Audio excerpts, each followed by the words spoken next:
Balita.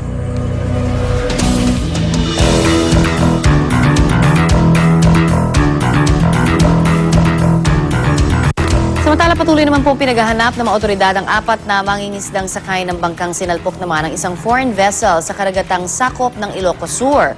Tatlong nasagip habang isa naman ang patay sa banggaan sa karagatan. Ang tanging nakita raw ng mga nakaligtas na mangingisda ang salitang Hong Kong sa likurang bahagi ng barko. Ano nga ho ba ang habol ng mga mangingisda sa may mga kagagawan sa insidente? Yan naman ang ating aalamin kasama ang ating kapuso sa batas si Attorney Gabby Concepcion. Good morning sa Attorney. Good morning din sa'yo, Connie. Hindi pa masyadong good morning yung balita Oo natin, nga, ano? parang napaka-lungkot. Lungkot diba? pa rin Para dahil may umpisa mga ng nawawala araw natin. Exact. Yes, pero napakalabo pa, no? Sketchy pa yung details kung ano talaga yung sino nga ho ba talaga yung may-ari ng barko. Unang-una, kanino ba talaga yung barko, di ba? Kasi isa lang naman yung nagsabi ng may Hong Kong, yung iba hindi na ma-verify. Exactly. So, paano hahabulin yung ganun? Well, kaya nga napakalaking issue at napakasalimuot, napakahirap ngang, di ba? I wish we could be more hopeful, kaya lang yun yung basic sa bawat kaso kasi siguro na kailangang ihain. Of course, Establish yung maraming mga facts. bagay na kailangan malaman ng husto, tulad nga, di ba? Kahit na anong kaso pang i-file natin, whether criminal, whether civil, alam po natin yung identity ng mga biktima, pero nahihirapan po tayong matunton with any degree of certainty kung sino nga ba ang dapat managot or kung kriminal ang kaso, sino ba ang magiging akusado sa ganitong klaseng kaso.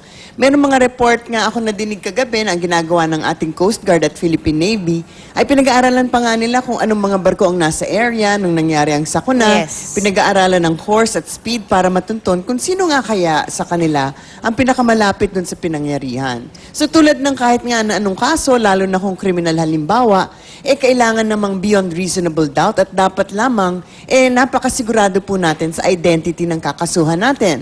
Pero umpisa pa lamang yan, di ba? Alam na natin na just knowing Totoo kung yan. sino, anong barko, malaki ng problema, di ba? But of course, marami pang...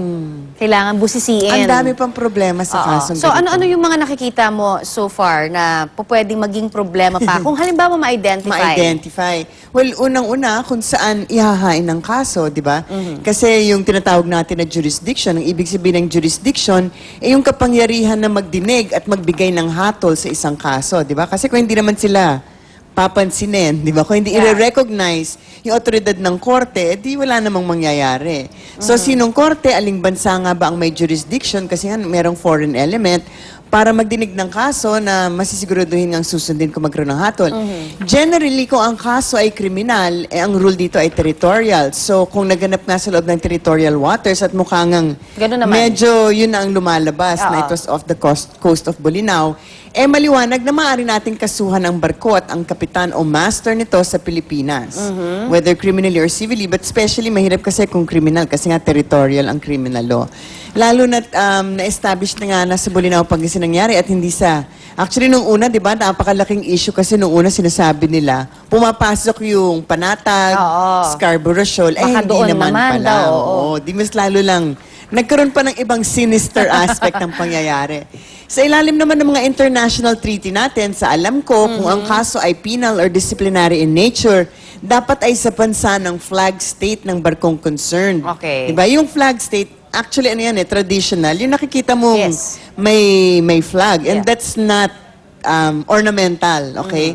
Kailangan talaga yung mga barko, Meron naglalagay ng flag to establish their nationality kasi paikot-ikot sila, kailangan talagang ma-identify anong nasyon Yes. ang category ng barkong yon. So, halimbawa, kung totoo nga na Hong Kong ship ang involved, under international law stipulations, dapat dun din mag-file ng complaint. But of course, even assuming na matunto naman natin kung anong barko ang concerned, ang isa pang magiging problema is how to obtain jurisdiction Yun na nga. over the persons involved, di ba? Sa ordinaryo pong kaso, sa mga kaso natin dito sa Pilipinas, madalas hahanapin mo pa. At kahit na hinahanap, hindi mahanap, hindi maservan ng summons or hindi maservan ng warrant of arrest. Lalo na yung sa para ibang madala bansa. sa jurisdiction ng korte. Kasi yung jurisdiction, hindi lang over the kaso. Correct. Dapat over the persons involved. Kasi para maging binding sa kanya, yung decision ng korte, if ever. Oo. So, Yung mga preliminary considerations na yon,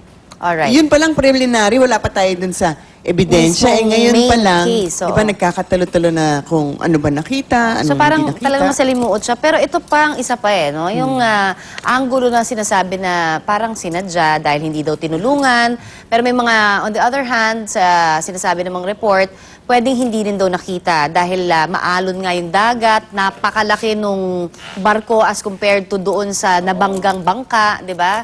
So po pwedeng aksidente, hindi talaga nakita, pwede rin daw sinadya. So paano ba yun? Paano natin titignan yun sa ilalim ng batas pag ganun? Eh, syempre kung sinadya, talagang Kung criminal ma-establish. kung ma-establish. Oo. But how do you establish Yun that? na nga. Identities pa lang, hindi pa natin ma-establish. But even assuming, then that clearly is a criminal case, di ba? There was an intent to do harm.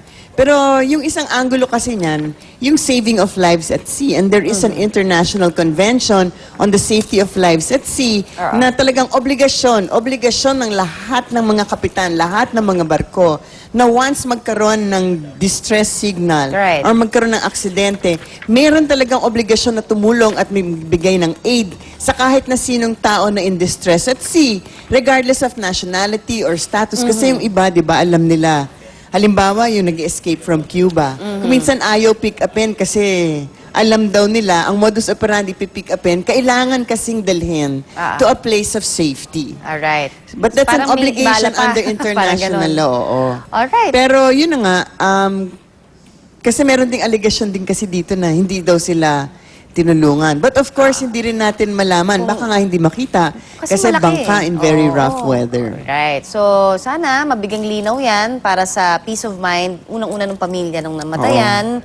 Pangalawa, syempre dun sa mga naging biktima na naghahanap din syempre Naghahanap ng hustisya, yan. syempre. Alright. Thank you again, Attorney Sanohoy. Marami na naman kayong napulot sa ating impormasyong legal this morning. Thank you again, Attorney. Thank you again. Sana nga mas maganda sana ang balitang may hatid natin. Pero Oh, yan yung mga kailangan pag-usapan para malaman din kung paano natin gagawa ng paraan. Kung sakali, huwag naman sana mangyari na ulit, no? Samantala, alamin po naman natin ang latest naman sa presyo ng mga bilihin sa palengke mula naman kay Love Aniver. Eto na nga, Connie, ilabas na ninyo ang inyong mga ballpen at papel at magbisa na po tayo ng ating mga bibilhin ngayong umaga. Mag-budget na rin po tayo.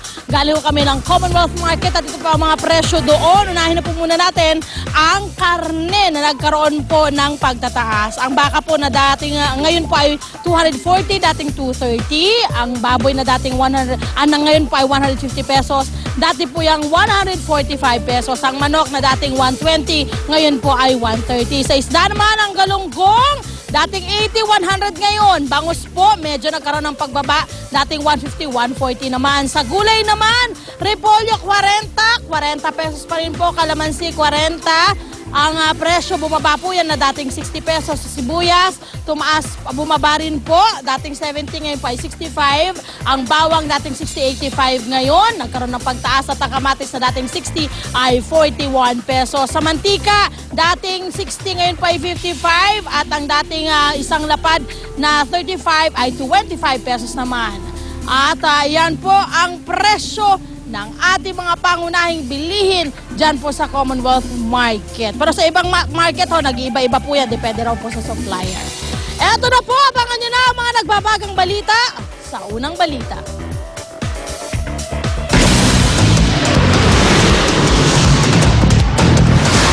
Ang mga unang balita sa umagang ito.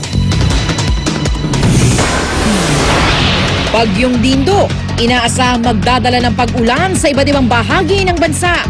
Pinakasariwang balita tungkol sa bagyo, alamin. Grupong nasa likod sa pagtubok sa batang taga Myanmar, inaalam na anti-kidnapping group ng PNP. Kidnap victim, gutom na gutom ng ma-rescue.